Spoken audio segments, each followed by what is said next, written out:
kids, I don't remember that guy and, before. including his yes, I'll Lexapro, show which you. turned him into One super of our asshole. listeners actually carved that. I should have done that to my mom's oncologist.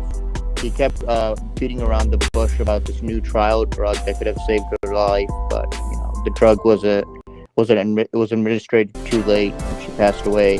But yeah, I should have been an asshole to him. Yeah, you have to be your own doctor. You have to be your own advocate, because the doctors will never do it.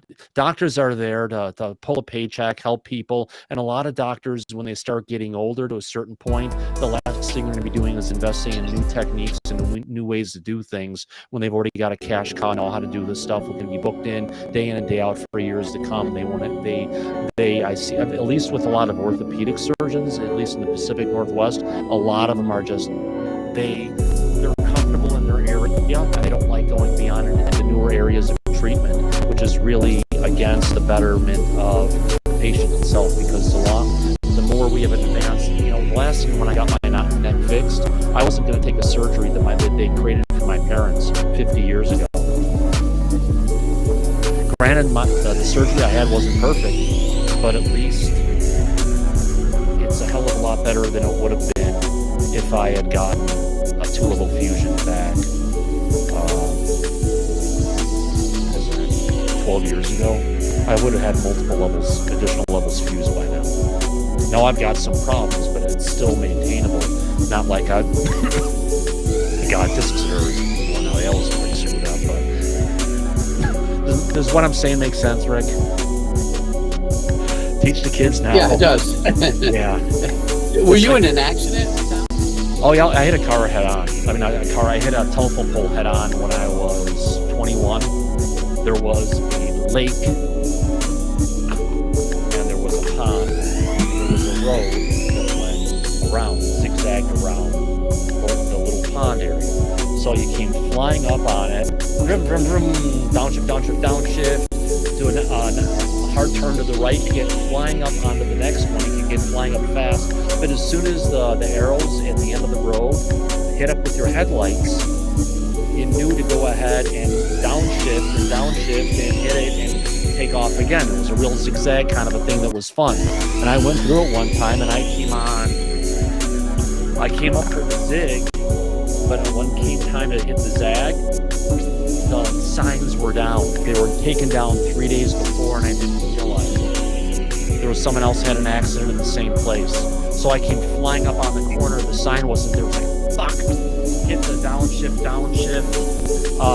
Front right tire was already in the fucking gravel and I couldn't get it. Was too fast for a car that didn't have the suspension to do what it needed to do. Jesus Christ. And I was probably going about 40, 45. Right arm came down and smashed the steering wheel and bent it. My right knee came up and punched, damaged the dashboard from it. I walked away from it fine.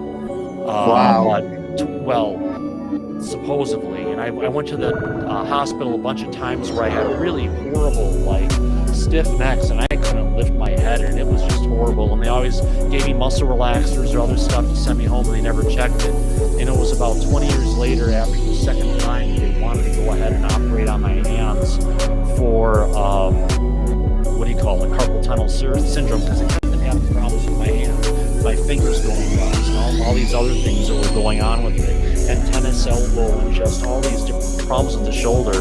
And my physical therapist was like, what did he do at the time? He said, okay, enough of these doctors who don't want to listen to what's going on. Go to this doctor. I talked to him about you. Tell him what's going on. He's going to get you scanned. You need to figure out what was going on. It was a physical therapist who got me diagnosed and got it figured out that I had C5 and C6, and C6 and C7 were both blown. My spinal cord was compressed by over 65% at that time when they figured out, and it probably been that way for a long time, which caused a lot of problems with my diaphragm. You can hear with my breathing sometimes, and other stuff just with my general. When you cut off and the brain stem that much, the circulation of the cerebral fluids that should be going on doesn't. Yeah, and I used to feel a lot of the nerves, just the energy, just kind of like the sciatica that I had was just brutal and everything else. It caused, when you have problems with this part of your brain, this part of your neck, and the muscles get shut down, it also shuts down the muscles in your lower back. So I had the problem that was up here from the accident, then the issue that was going in my lower back as a result of everything back down. I used to have muscles that went from here and gave me a really strong kind of like look at my traps, but it looked different, and it was because the muscles in my neck had grown up and around and pulled my scapula with the shoulder blades up kind of and jacked them in towards the center to act as a support to deal with the neck. I had to go to a Ralpher where they it's a school where they basically deal with the fascia layer on your body. That's the layer that connects all the muscles and connective tissue, and they go through every single muscle and every strand of a muscle, and they grind with their elbow, with their knuckles, with devices, whatever they can to go through all the muscles. And they basically, she was going and disconnecting all the muscle tissue and stuff in these different areas, and then pushing the muscles when she was done back where it needed to go. You're either crying or you're laughing. Yeah.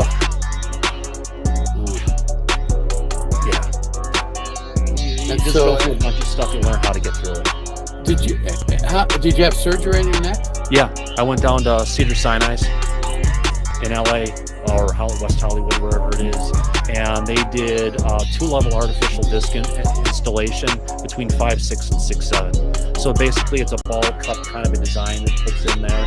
The problem is when they put in the middle one, so you have the top comes down. I've got one disc that has it above it and below it, and I have basically one that's kind of free floating, and then I have the attachment at this section, and I have another attachment that comes up from the bottom. But the problem is the one that's in the center, it was too small, the 2 implants. So after a number of about 6 months of having it, it tilted down about, 15 degrees at least, maybe 20. And it's been stuck in that position ever since. And it's been causing irritation of the muscles and everything on the left side of my neck for whatever's going on. It's not happy, but every so often I'll just go and feel it where it just takes here, and it comes at 2 different ways. One, it comes as an occipital migraine, or it comes around and shoots around like that, but also at the same time I also get it within my face and everything coming from the trigeminal nerve. So it's pissing off the central spinal column nerve and the other stuff, so it's wonderful. Wow. I can handle it. I've got meds that I know how to handle it.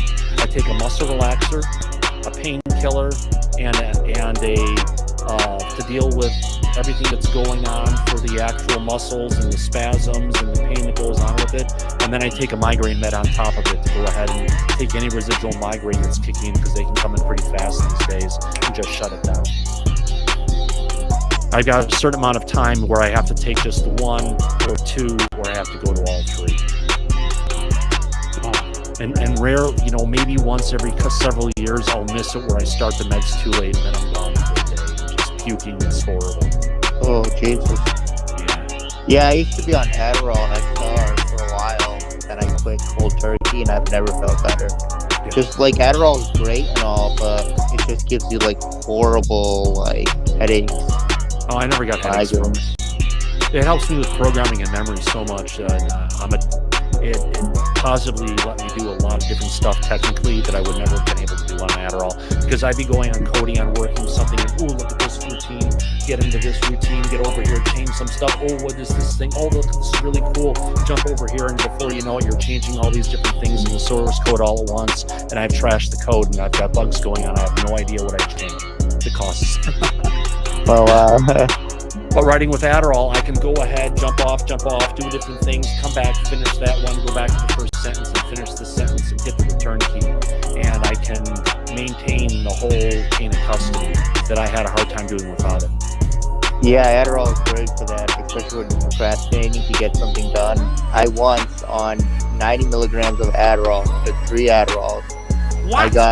I had to, because I had a college final for anatomy and physiology. Blow your heart up. Yeah, it was bad.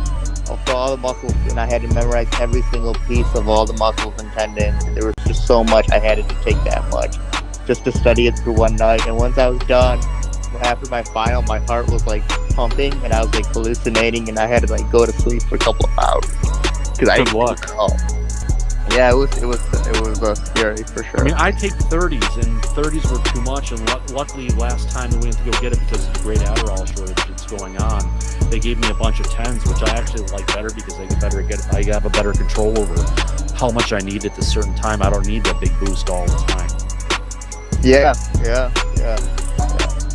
Oh, speaking of, where's Avi Loeb? He hasn't refuted the Ukraine paper. Avi Loeb. I think he's keeping his mouth shut at this point. It's good for him. I would if I was him.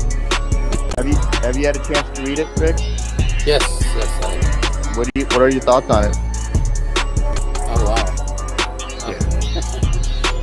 On target. Yeah. We have some people who are doing real science for once. There's so much to it that it's gonna invoke a lot of comments from people who are in the closet, so to speak, and walking out. Gonna open up and come out and start talking about it. So Rick, why do you think this Oumuamua has less evidence than like nothing within the scientific community, but somehow all the scientists are clinging on to Oumuamua being an alien spacecraft? Is that just a way where they're using that to bring this conversation forward? Yeah, I think it is. I didn't follow that. I'm an amateur astronomer. I have a cabin up in the mountains here, and I have a tower, and I go out and use my 7-inch all the time in clear nights.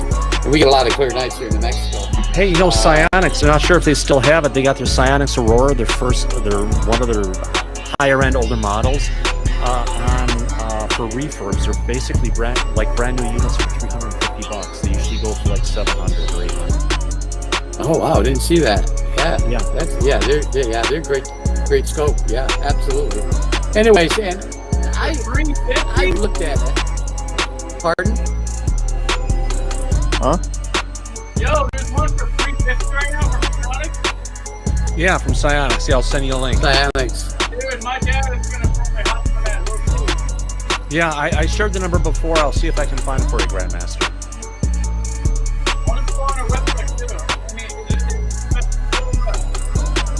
You have to look for Psionics refurbished. Oh, okay. Yeah, at least it was there a couple months ago, and it's usually when they have refurbished deals like this, it's an ongoing thing. Rick, so what were you saying again? Well, I didn't believe much in it at first. I tell you the truth. I scoped it, I watched it. I went on to a particular. Well, I'm a member of an astronomy club. And I go on, log into the one site, and we can actually see access to the Hubble and James Webb, and look at some of the things that are on there. It got me extremely interested, but I was so far away from. I probably didn't follow it for a year or so, but now I think it is. I think it is an ET craft. I don't think there's any doubts in my mind that it's not. It's an extraterrestrial craft. I do. Really? Wow. I believe it now. I didn't before, but there are a lot of people within the scientific community that still believe that because of the movements, there's 3 distinct movements made that was tracked by astronomers that would throw out the idea that it was some kind of an asteroid or a comet, because a comet and an asteroid couldn't move the way it did, changing courses. Every comet, every asteroid, every other space debris that comes into our solar system or is out there in space travels in a direct line. That's why we can predict something like Halley's Comet. We know that comes every 80-some years, or some of these other ones that come, because they're on a straight course.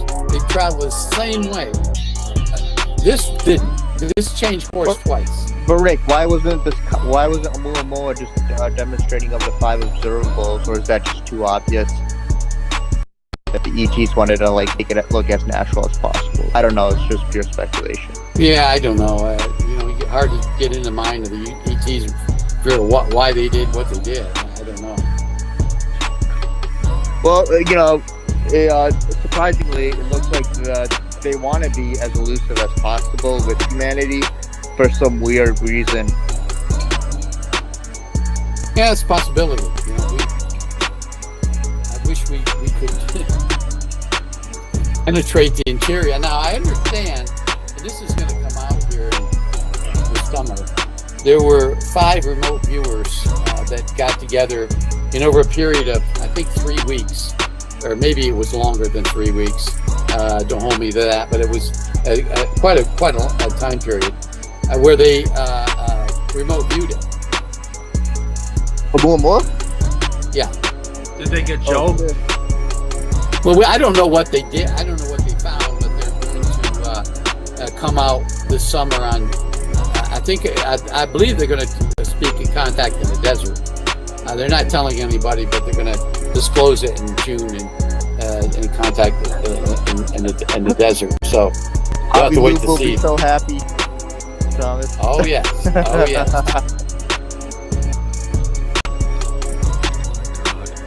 Oh my God. You'll never hear the end of it, Thomas. Well, you know what? In the meantime, I will give Avi Loeb as much shit as I possibly can because he deserves it. Yeah, he definitely does. Yeah. So, Rick, I understand. I've been thinking a lot about it, of the national security aspects of it, and what Lou said of these non-human intelligence. This might piss off Larry, but it has to be said. Well, there's 3 ways, right? They haven't done anything really beneficial for humanity. They're here most likely to observe, but there have been tendencies or events that show hostility, such as Dolores. This is a farm. We are farmed. Yeah. Well, I think I'd have to disagree with some of the things you said, because number one, I think they've done both positive and negative things for us or against us. I mean, I can think of a number of things they did that would be detrimental to our society. They've acted in a hostile manner on a number of occasions, downing military aircraft or killing people. So they aren't all benevolent, and there's some that have assisted us, as I understand. I think EBA 1 did. I think we have a ambassador. We had at least an ambassador at Area 51 was assisting us in reverse technology, but only for his particular species. So, we can look at it both ways. We can look at it in a positive way.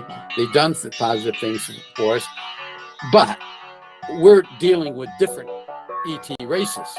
We're not talking about just one. So one particular race may be benevolent, totally 100% benevolent, and then some other one other species might not be, and they're the troublemakers, so to speak, on the block. So like, I'm assuming that so actually I want to correct my statement. When you said benevolent, I'm not sure how true the statement is, but that Chernobyl, it would have been a much bigger issue, but there was a UFO that shot down some beam and it cooled down the reactor core. Have you heard I heard, yeah, I heard that. In fact, there's a German guy, can't think of his name. I just was corresponding with him too.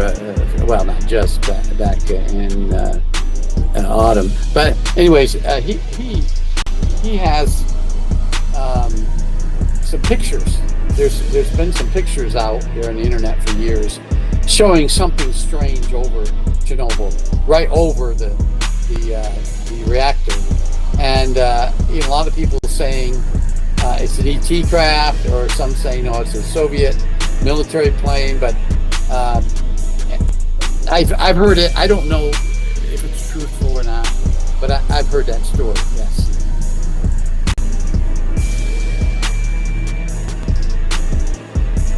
I've heard all sorts of other things. That the volcano that erupted in Iceland some years ago that shut down air traffic almost all over Northern Europe. It would have been a lot worse if it hadn't been for the ETs coming in and cooling and deterring, setting up a detour of the lava that would have flown in some particular village. Wasn't there like there was a photo, I think, of a UFO that they took when that volcano was going off? It was in the news, I think. It's like, oh, there's weird lights around that volcano. There's like a couple of newspapers. Yeah, I remember that. Yes. I think if you go back in history, there's and Linda Howell has a whole. She wrote in books about the ETs protecting this and that and saving things, different people, and catastrophic events that occurred on Earth that was lessened because of the ETs interference. She's written about it for many years. So Rick, the recent bombshell that came out about miners working in Space Command, these programs, obviously, if there's miners working, they have no oversight. So would they be connected to the 4 special access crash retrieval programs? I have no idea. I heard that, but I have no idea. I would think. Since you're exploring the bizarre, you would have lumped them all together, right? UFOs, yes. Viewing and everything. Since they're all tied in together, since you can use remote viewing to see the alien UFO. Well, and there were back in the 80s, we had 6 remote viewers that worked on projects involving UFOs. When Deep Space Probe saw an object in deep space, I think it was near Neptune or out there in space somewhere, we had remote view that craft to determine whether it was a craft or whether it was some kind of space debris. Have they checked out the giant protoplanet that's coming our way that they're calling might be a comet? I just heard that. I don't know. I'm sure that was actually discovered in 2014, but it was classified by the DoD until just last year, which doesn't make sense for an astronomical, observation that they would keep something like that classified. I didn't know that. You just educated me on some comments. I didn't know that. Yeah. There's a lot. I guess it's that came out right around the same time that the declassification came in on that one. What do you call it? Asteroid that hit the planet head on. And when it did, that's the one that Avi Loeb's going to look for in Papua New Guinea. Oh yeah, I am too. Yeah, I am too. Yeah. And that happened in 2014 as well. So it's kind of looking back. Okay, so one system on Earth that they had was used for going and potentially tracking for nuclear explosions or different things that would go on, and that's how they found out information about it. But the system about what they picked up from coming into our solar system, that wouldn't be from a classified military platform unless there are classified military programs searching for things coming into our solar system. Yeah, we know that there is.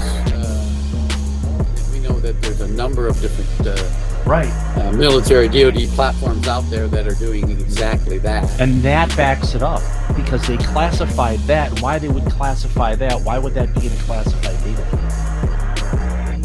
Yep. Very, very interesting. Very perceptive, Thomas. Yeah. Yeah. You're educated. Yeah, it's all a web of lies and everything else, and it's just trying to figure out if we can, where they've let the links that we can connect out that they shouldn't have. Yeah, have you guys ever watched Dark Sky? No, I can't find the series. I just watched it on Gary Flicks. Oh. Oh. You know, I saw one episode, but that was the only one. It was decent. I didn't realize that Bryce Zabel was a director on that. Yeah. Oh. Wow. How do you not realize Bryce Zabel brings it up on every Need to Know episode? I never watched his stuff. Once. Yeah, I've watched it. Gary and I are just finishing watching it right now. It's a pretty good show.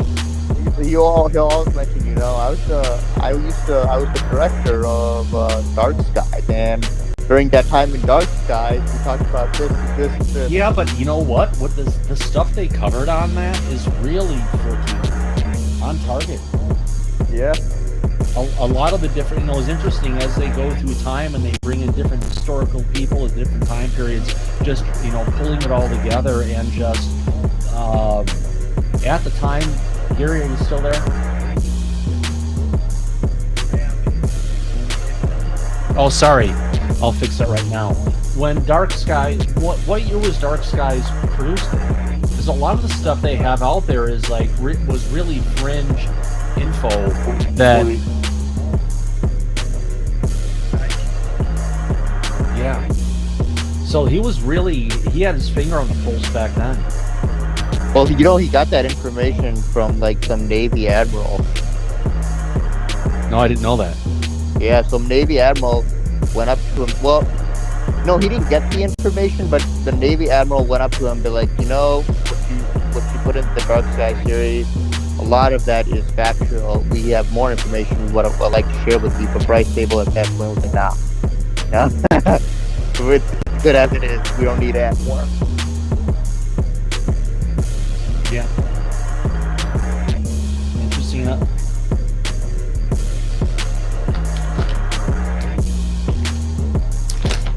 Yeah. Rick, have you seen the Australian UAP video?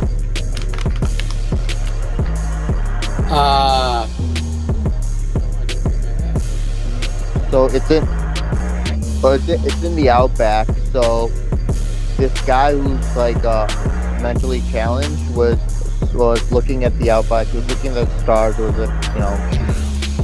And then he saw this gigantic saucer, right? And it was almost like an abduction event. And then he said people were following him like the Men in Black.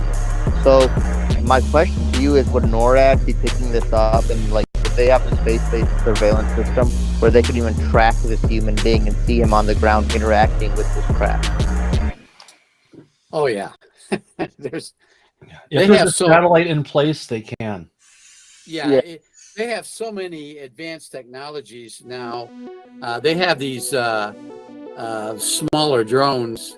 If they suspect something's going to happen in an area or monitor a person in a particular area, they'll send up one of these real small drones, and they can detect your cell phone.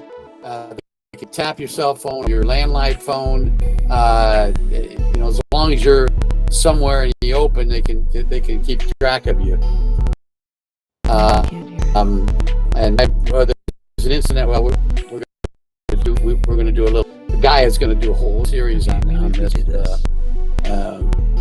Probably you guys were able to hear that. How they do it, especially if it's Australia. Alice Springs has. Not only is there a satellite tracking station in Alice Springs, but there's 5 other locations, including Tasmania,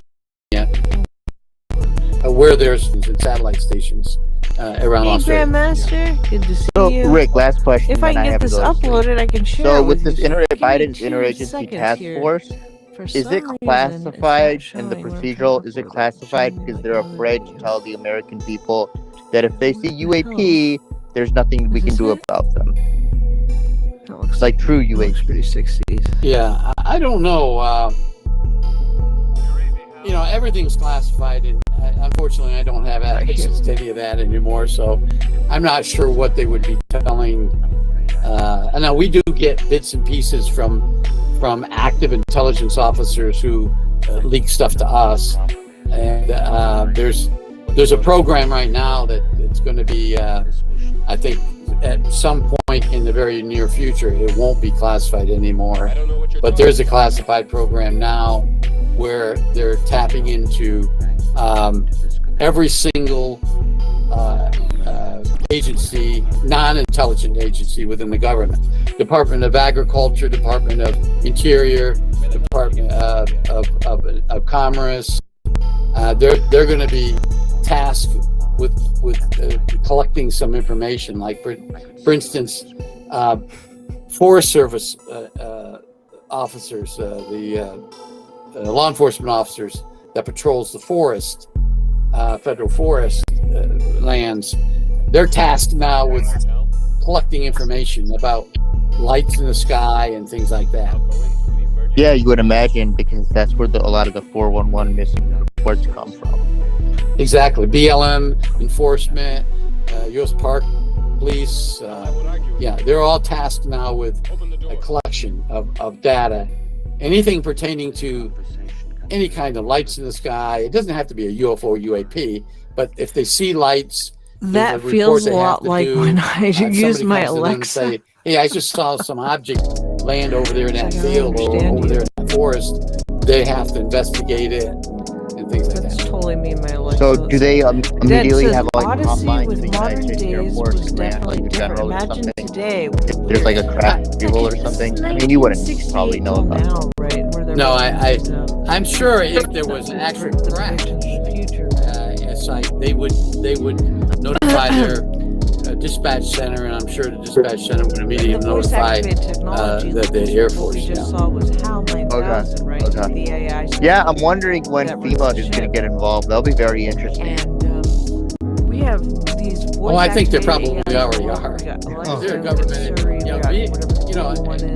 Ironically, there's a lot of stuff that FEMA does is classified. So I'm sure part of that classification pertains to as we're our UH better, I think our AI activated. And that's only my belief. I don't know anything. Technology will get Well, yeah, I think the best way to move forward is to treat it like an actual disaster. You can prepare as much as you want, but a tornado is still going to come. You know what I mean? We ask of it, and especially with the Chat GPT. Yes, I agree. Kind of work that into it. Anyways, Rick and Thomas, it was nice talking to you. I have to go now.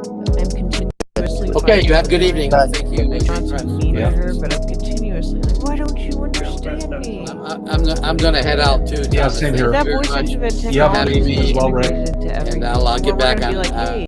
With yeah. you on Oh, you can hear me. Shit. Have a great night. Whatever Yeah. you want on. Good night, Rick. Have a good one. But we have Take care. self-driving cars. The ship was autonomous. Had its own artificial intelligence system, and basically the whole plot of the movie is, if you guys haven't seen it, is that HAL, this guy here on the screen, this computer, this AI, he knows that Dave and the other dude want to dismantle him, right? Because they're like, oh crap, this thing's gonna kill us, right? But because it's decided that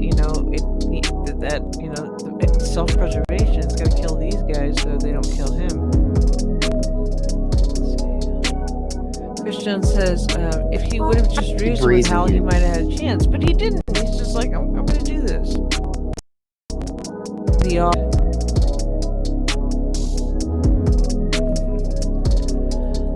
Maybe you could have. HAL kind of seems like a nice dude, right?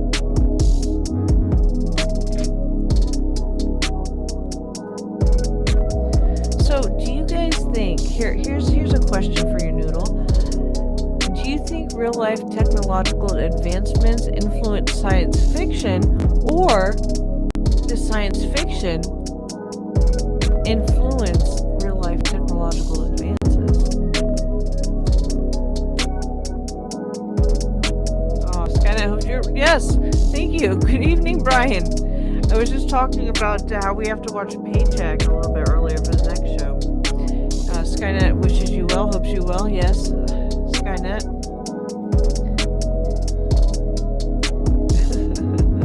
What's up, Grandmaster UV? Skynet knows I am. Oh, that's Odyssey was the poem of Homer. That's right. Thank you, Dad. This is a space odyssey. No, that's a good point. So in the Odyssey, what do you guys think? Do you think that, we'll eventually have the pizza rehydrators like from Back to the Future 3? Was that some predictive technology?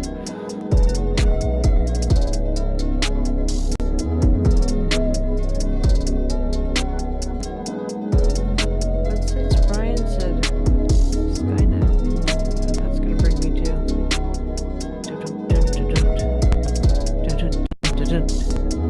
Terminator. I love Terminator. Terminator is one of my all-time favorite sci-fi films, the Terminator series. Some are better than others. Like 2 is freaking fan-diddly-tastic, right? But then 3 and 4, maybe 3, 4, 5? I don't know. Now, how many are there now? But I think 2 is kind of the height of it. Then I'll go to 1. Then I can't rank them anymore because I don't remember which one's which. Christian says sci-fi dreams, the future technology spans from it. That's a good point. And then Des says it relates. It still relates. I was just thinking. No, good point. Thank you for sharing. And what's up, Grandmaster? Let's take Dave off. So Terminator. The first one came out in 1984. It's a long time ago. And the film predicted the rise of killer robots, which we haven't quite got there yet. I mean, robots have killed people, but we have not got there yet. But it also really warns about the potential dangers of AI, and I thought that was pretty darn, relative to what we're talking about nowadays with all this AI. The film shows this dystopian future where the machines have taken over, kind of like this picture on the screen, right? And a group of humans are struggling to fight back against, the robots and Skynet. And back then, I'm sure people were like, whoa, man, like, this could never happen. What if it could? We literally have, they're building robot armies. They have those robot dogs, right? We have that Project Convergence, which, they run all the tests with the drone swarms and all the crap hooked up to the same, system. So it's like an all-defense kind of crazy-ass high-tech thing, right? So we're already moving towards that, right? And it's kind of interesting to see, right? Maybe we'll end up in the Terminator future. Christian says it warns against trying to kill AI. Oh, dang. That's exactly that. This is also when we have Skynet become self-aware, right? So the intelligence knows that it's an intelligence, right? So basically it then activates all the killer robots for killer humans, and then we are kind of screwed. But we're not at this fully autonomous military robot stage yet. Or maybe we are, we just don't know, right?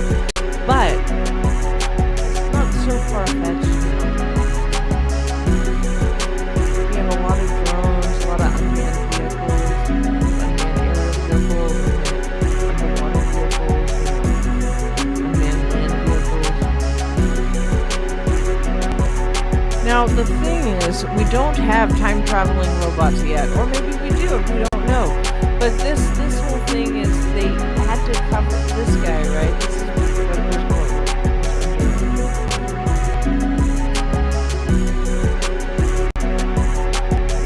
But this is the skeleton, right? The metal skeleton inside of what's the Arnold Schwarzenegger T-800, right? And so it's a robotic skeleton with human skin over it, right? So it's able to time travel because they can send robots back, I believe, is what the deal is. But you know, if you see things like Sophia, right? Sophia doesn't have like biological skin, but she is covered. Her exoskeleton is covered in like a probably like latex foam or something, so that she appears to have skin and appears to move when she speaks. So she looks kind of like a Disneyland animatronic, right? Brian Whitaker says they're getting closer. MIT has a model. Like, but you think too, right? But is it better that we have robots fighting versus humans? But then it's kind of ridiculous if we're just sending big groups of robots to fight each other, right? And the thing is, with technology, it gets cheaper and cheaper. And I was seeing that everybody can, like, it's going to get to the point where even countries before that didn't have a very strong military are able to afford these robots.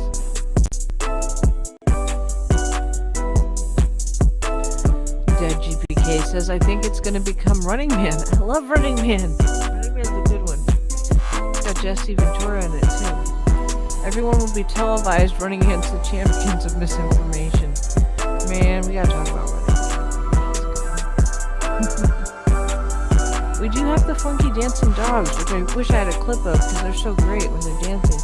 They had the Boston Dynamics, right? And they had the construction robot kind of do flips and stuff like that. So, I mean, they can do flips, robots can dance, dog robots can dance. But the thing is, like, humans don't really like them. They tried to send those Boston Dynamics dogs out in New York, and people did not like that. It's just getting weird and sci-fi around here. So us sci-fi people, right, we're prepared because we've already seen it.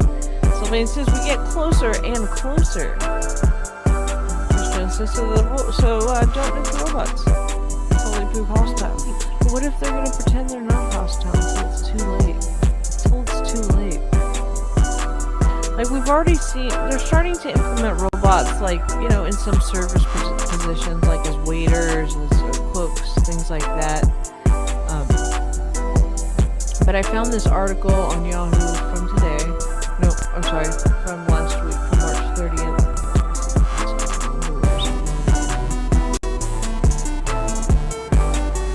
So, oh shit, where's the article? There it is. Military Robots Global Research Market Report 2023. That's perfect. I was like, I need to find something about military robots. Boom. March 30th, 2023 from the Global News Wire. The Military Robot Global Market Report. So this is how much, I say, global military robot market is going to grow 18.8 billion in 2022 and to 20.39 billion this year in 2023. So that's a growth, it says, of 8.4%. The military robot market is supposed to grow up to 28.42 billion in 2027. So there is a ton of money to be made with these robots, right? What we like to build stuff here. We like to sell our military stuff, right? That's what we do. Military industrial complex. We're going to be now a bunch of these robots. So who are the major players? Well, the normal major players. Lockheed Martin. You guys know I love this weapon shit. It's one of my favorite things. Lockheed Martin, Northrop Grumman, General Dynamics, BAE Systems, AeroVironment, iRobot.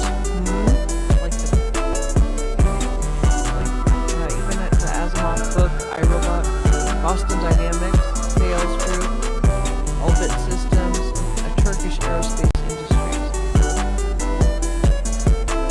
Think about that, guys. Oh, EMP. Chris Jones says, you know what, an EMP would solve a lot, just saying. Dead says there's a choice now. Bing, Google AI, Walmart, and Walmart AI. It's getting pretty bad. Is there really a Walmart AI? Bing and Google and ChatGPT, but I didn't know if Walmart had one, and I haven't been looking, so there could be. You know, Dead says it's a complicated new race to arms, and it is, and that's kind of the scary thing. This is what's coming. I mean, regardless, you know, we can talk about consumer electronics all we want, and maybe privacy, but a robot that can kill you? That's scary, man. I mean, not like they're gonna be walking down the street, right? But if you think about it, right, is it better to send in a robot than just send in a human? We don't ever walk. They don't want to lose a human life. They can send in people who can control these things. But let me lighten it up for you for a minute here. Military robots aren't just like killer Terminator robots, right? They're also transportation robots, search and rescue robots, and that's good.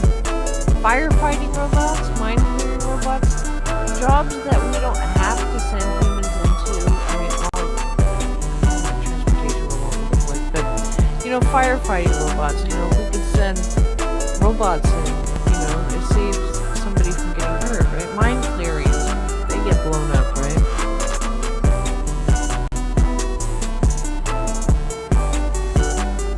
But there's also, you know, gunfire, attack, airborne, underwater surveillance robots, bomb disposing, but carrying around wounded personnel robots, things that are difficult for people. So there's both, like, you know, kind of the offensive and defensive and kind of support roles that these robots are going to be playing. People do need to be aware of. And guess who is the largest region in the military robot market? I'll give you one And you know, I guess. think it's wonderful to share those visual UFO sightings with your children because it opens up the conversation with them to help them be able to recognize that this is a real phenomenon. Is it here or up north, Brian? Well, the one thing that I loved about that night, that evening when we were watching the lights on Mount Coffee, Baker, nice. I have my I hot don't chocolate. I don't know if you recall Is it bad? this, Christian says, is it bad? I but welcome our there was digital overlords rather than politicians. if you lived where No, we let's lived, welcome you you would digital know that the flight path to Vancouver International Airport was behind us, and the flight path flying out of Vancouver International Airport would be in front of us. And I remember our reading town that of one from Mission, San British Francisco. Columbia Yeah, the San was in Francisco one. And I recall Lethal- that night, I don't know if you do or not, this was back but in November. there was this Supervisors in San Francisco contrary voted of to this give, aircraft going, instead of ability to east-west like the potentially Vancouver lethal flights, remote-controlled robots it was going in north-south situations. at a real high rate of speed. It's There was no yeah, lights Christians on will it, send them over. but They can go to weirdly the Middle enough, East. no no, sound you thought that they came from the Middle East. No, and it was no. ripping through the sky They're not as those leading four the way. UFOs were North sitting. America is the largest military Can't say robot that one's market. government And it's trying to see expected who's to be the going on and fastest who's growing coming and region going in the ET-wise. forecast period. Because one thing that I do want to And then, mention in but the other relation to areas you, are Asia Dave, Pacific, is Western Europe, I don't know if Eastern you Europe, told North your America, audience South recently America, that you were Middle someone East, who's always been very fascinated no, by it's actually aviation. You us love here going in to North the air America. shows. You have a strong passion when it comes to things that are flying. And so that's why you are aware of the flight paths in the incoming and the outgoing planes in particular. Very important to mention. These things are good. And the other thing that was weird going back to that day, because you should pick this up, once we left that forest, all of a sudden, right then and there, we heard aircraft.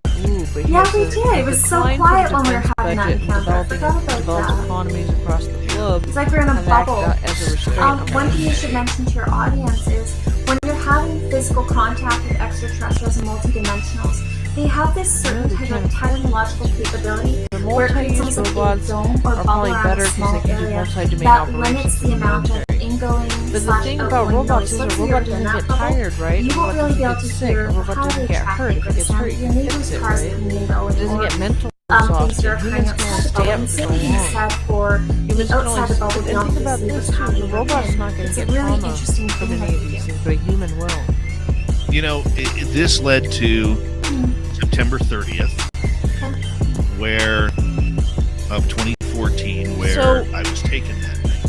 Is it Oh, good? right. Is it bad? By It's like, how do we even know? the I little don't gray even dudes know, who put me right? on the table. Like, I woke it's up on the positive table, because maybe it's so less and people get I was hurt. face down with my face But kind do of we in need a it? donut, like a massage table. And I picked my head up, looking Everybody to the right. has it. Here's the There thing. was If we nobody have it, there. everybody It was has dark, it, right? We but might have. I left, I knew We there might was be lights. developing the tech, And when I but turned my head, there were those three Chinese, like Sylvain says, because are I not woke that up far with the behind. I'm feeling sure. of like children's fingers running But through my Dad, hair. what if Well, we're it's cute? important to mention that the Greys do have very delicate bone structure in their hands. Their fingers There's are a very little robot I've long. been They can be seeing very similar to on children's in the sense that, Instagram. It's you know, they a have very pet. It's thin supposed to be artistic like a little, fingers. like, Like I have very long animal fingers for my hand one, size, right? and theirs It's are the longer wheels, than it's ours kind of again. Wall-E-like, right? And so It's it white, can be very little similar to floppy children's ears. fingers, just And by feeling them. Right, and that's where I felt the cut open. but